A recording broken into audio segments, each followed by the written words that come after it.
उत्तर प्रदेश के बिजनौर की रहने वाली श्रुति शर्मा ने यूपीएससी टॉप किया है। इस वक्त हम उनके घर में मौजूद हैं। उनको खुद यहाँ पे शुभाशीष और शुभकामनाएं देने के लिए आई हैं जामिया की वीसी नजमा जी। लेकिन सबसे पहले हम श्रुति से बात करेंगे। श्रुति, किस तरीके का सफर रहा है पूरे यूपीएससी की तैयारी के दौरान?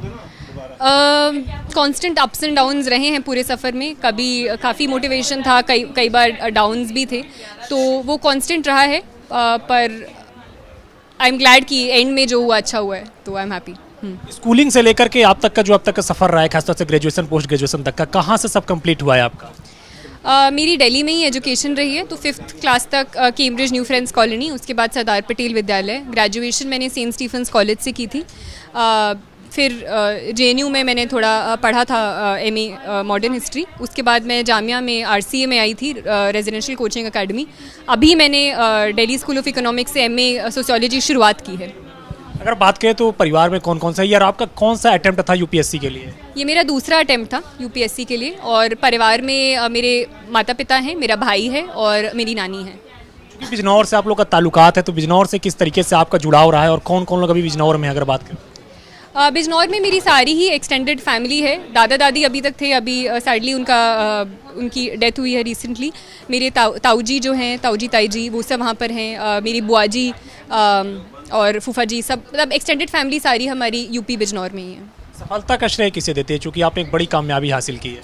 सफलता का श्रेय मैं उन्हीं सभी लोगों को दूंगी जिन्होंने पूरे सफ़र में मेरा साथ दिया, चाहे वो मेरे पेरेंट्स हों, फ्रेंड्स हों, जिन्होंने मुझे गाइड किया, हेल्प किया, इमोशनल सपोर्ट दिया, टीचर्स हों।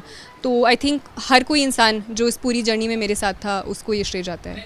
सब्जेक्ट कौन सा रहा है आपका और किस तरीके से आपने पूरा सफ़र तय किया? क्या कहेंगे जो लोग तैयारी कर रहे हैं उनके लिए? सब्जेक्ट मेरा ऑप्शनल सब्जेक्ट हिस्ट्री था, और वो ग्रेजुएशन में मेरा सब्जेक्ट था, तो इसलिए उसने मुझे हेल्प किया। कि अब आप IAS में सेलेक्ट हो गए, यूपीएससी में सेलेक्ट हो गए, तो कौन सा कैडर आप प्रीफर करेंगे और क्यों? मेरा बर्थ भी वहीं से है और मेरी सारी टाइज भी यूपी से ही हैं, तो मैं यूपी मैंने अपना फर्स्ट प्रेफरेंस रखा है एडमिनिस्ट्रेटिव सर्विसेज के अंदर।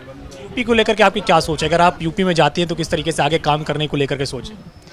यूपी में क्योंकि काफ़ी बड़ा प्रदेश है और काफ़ी चीज़ें करने को भी हैं, काफ़ी जगह हैं काम करने को भी, तो मैं शिक्षा, स्वास्थ्य और महिला सशक्तिकरण के क्षेत्रों में काम करना पसंद करूँगी। कई लोग ऐसे भी छात्र हैं जो यूपीएससी में सक्सेस नहीं हो पाते हैं, उसके बाद कहीं ना कहीं उनके अंदर निराशा घर कर जाती है, तो उनको क्या आप मैसेज देंगे? पर्सनली मैं नहीं सोचती कि ये एंड ऑल या बी ऑल है किसी भी चीज़ का। बहुत सारे और जगह हैं जहाँ पर अपने किसी भी तरह से आप योगदान कर सकते हैं देश के लिए, लोगों के लिए। तो ये एक महज एक तरीका है योगदान करने का। तो किसी भी तरह से मुझे लगता है निराश नहीं होना चाहिए। बहुत अलग अलग तरीके हैं आप जिस तरह से लोगों की सेवा कर सकते हो, तो यही मैं कहना चाहूँगी। जो नए लोग तैयारी करने के लिए आ रहे हैं, उन नए लोगों को आप क्या कहें? मैं नए लोगों को यही कहूँगी कि ये काफ़ी लंबी और कई बार डिफ़िकल्ट जर्नी रहती है, तो आप तभी इसमें कदम रखें या सोचें जब आपका सच में मन हो और किसी आप एक्सटर्नल प्रेशर या एक्सटर्नल मोटिवेशन की वजह से नहीं कर रहे हो ये कोई काम। आप यूपी से आती है बिजनौर से, वहाँ महिलाओं को लेकर के अगर बातचीत करें तो उनकी शिक्षा को लेकर के काफ़ी कम देखा जाता है कि पोस्ट ग्रेजुएशन में जाके पढ़ती हैं, तो उनके लिए क्या कहेंगे? क्या आप जब बिजनौर जाएंगे तो वहाँ भी कई सारी बच्चियों से, महिलाओं से मिलेंगे?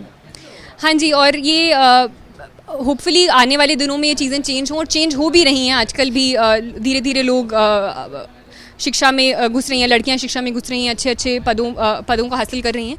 तो उम्मीद है कि आगे चलकर ये ट्रेंड और आगे बढ़ता रहे। लास्ट सवाल है, क्या मैसेज देना चाहेंगी पूरी सफलता के बाद?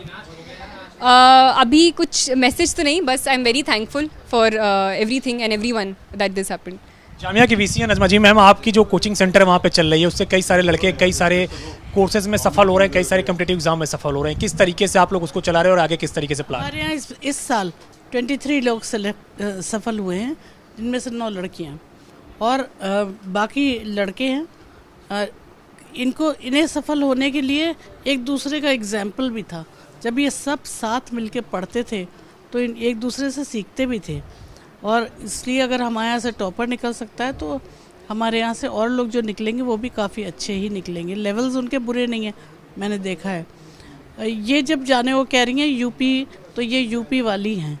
यूपी के लोगों की यूपी से लॉयल्टी होती है और वो जगह उनकी जानी पहचानी होती है, इसलिए। और वहाँ ये लगता है कि हमारे अपने स्टेट में हमारी बहुत ज़रूरत है, क्योंकि हम उसको समझते हैं, उसकी प्रॉब्लम्स को भी, उसकी आसानी को।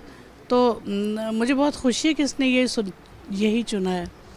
अब बाकी और बच्चे जो आ रहे हैं हमारे, अब कल परसों तो अभी वो होने वाला है ना, उसका प्रीलिम वाला एग्ज़ाम, उसमें बहुत बच्चे बैठ रहे हैं, कई सौ बैठ रहे हैं हमारे यहाँ से। वो सब इनको देख के इंस्पायर हो रहे हैं और अपने बाकी 23 को देख के भी इंस्पायर होते हैं। हर बच्चा टॉप करने के ख्वाब नहीं देखता, मगर सिलेक्ट होने का ख्वाब देखता है। तो इसलिए इनसे बड़ा इंस्पिरेशन और बाकी लोगों से थोड़ा छोटा, बट वो लेंगे और वो सफल होंगे। जी बिल्कुल, तय तौर से बात है कि जामिया की वीसी थी और इसके साथ श्रुति थी जो लगातार बता रही थी कि किस तरीके से उन्होंने यूपीएससी में सफलता अर्जित की। रोशन बिपिन के साथ अविनाश तिवारी, एबीपी गंगा, दिल्ली।